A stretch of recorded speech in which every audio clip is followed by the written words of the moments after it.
Build and Brews is powered by Headaches by Magnify Brewing Company in Fairfield, New Jersey. Magnify is right up there in my probably top 2 breweries in New Jersey, my home state.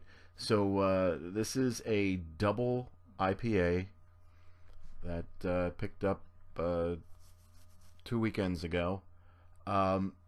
It's kind of it's murky, it's dark, some fruit orange taste to it. It's a really solid double IPA. Hides the alcohol very well for its percentage. Definitely recommend, if you can get a hold of Magnify's IPAs. They're definitely worth giving it a try, and they've been putting out 2 to 3 a week now, canning, but most of it's done at the brewery, sold at the brewery. But on with the new build. Hey everyone, and welcome to a new edition of Build and Brews. This with the X-Wing completed, and you should see a completed video up soon of the finished X-Wing. I'm moving on to the next thing, and we're staying with Star Wars, but we're going old school. I toyed with the idea of dumping this and going with the Bandai version, but I'm taking the challenge here. When I first started getting back into models a couple years ago, I bought a bunch of old Return of the Jedi MPC kits that I had when I was a kid in 1983 that I put together.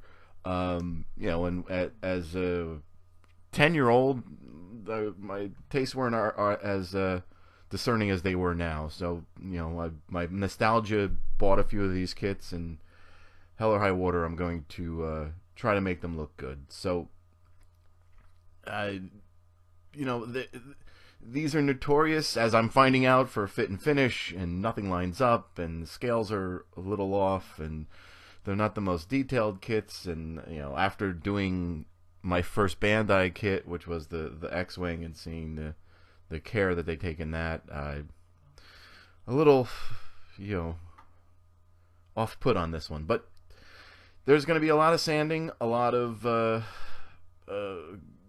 filling, and a lot of sanding. So, you know, I've glued some pieces on already, and if you look at the actual speeder bike, you know, there's no panel line there, there's no panel line at the top, and there's a panel line here, but it doesn't line up where they actually notched out the panel.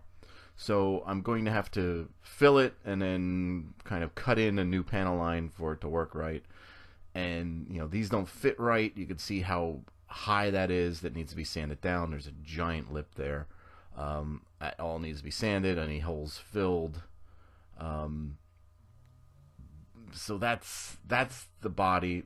I've started work on the engine block here. Again, a lot of sanding, a lot of fill. You see the giant gaps there that need to be filled in. You see these divots that need to be filled in. I've got, you know, that's the exhaust that fit there.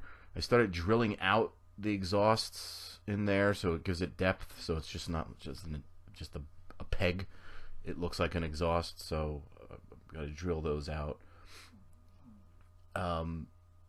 In the exhaust turbine, again, drilling out these little holes to give it some depth when you paint it. So I've got this little hand drill and a ton of little bits, and find the right bit that fits in and drill in, and it'll actually give it some decent looking depth.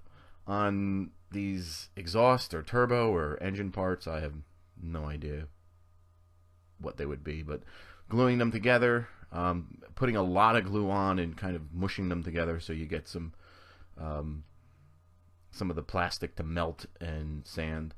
These pipes I'm going to replace with something a little different to make it more realistic. They're almost impossible to sand down without losing the detail to get rid of the seam line. So those pipes are going to go, and I'm going to replace them. I'm going to do a lot of work, extra work on here, adding some things that I probably shouldn't, but I'm going to.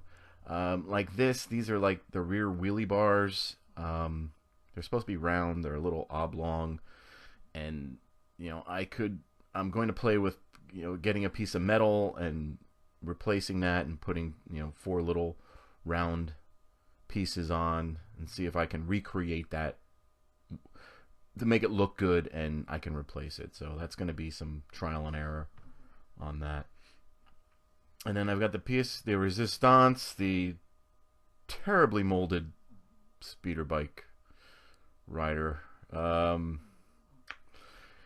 What to say? He doesn't fit.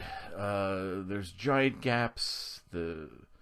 All his armor that's going to be white is really tightly put on there. I think I'm going to decapitate him and spin his head so he's not looking straight. He's looking off to the side. I'll give it a little more dynamic look to him. Like he sees an Ewok in the corner. But there's going to be a lot of sanding, a lot of filling. I know there's going to be some scratch build on top of here because I know there's a little detail there that they didn't add in. But there's going to be a lot of work on him.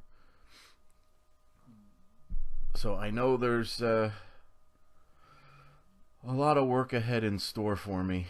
If I really want to get crazy, we've got these handlebars, and the way they fit in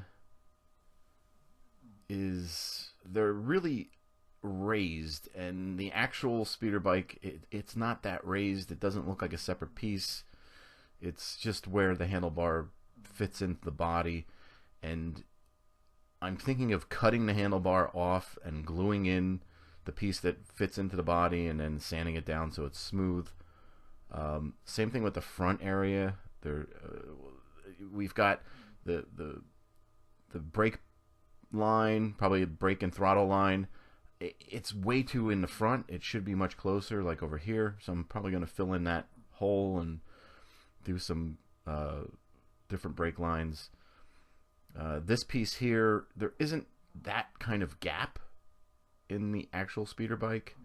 They just quickly did it so you can glue that in, so a kid can glue that in quickly and not worry about the authenticity. So I'm probably going to fill that piece in too.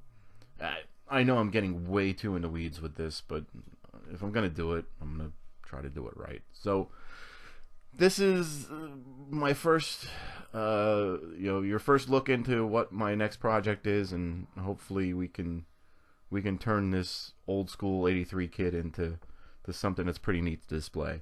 So thanks everybody, and I'll catch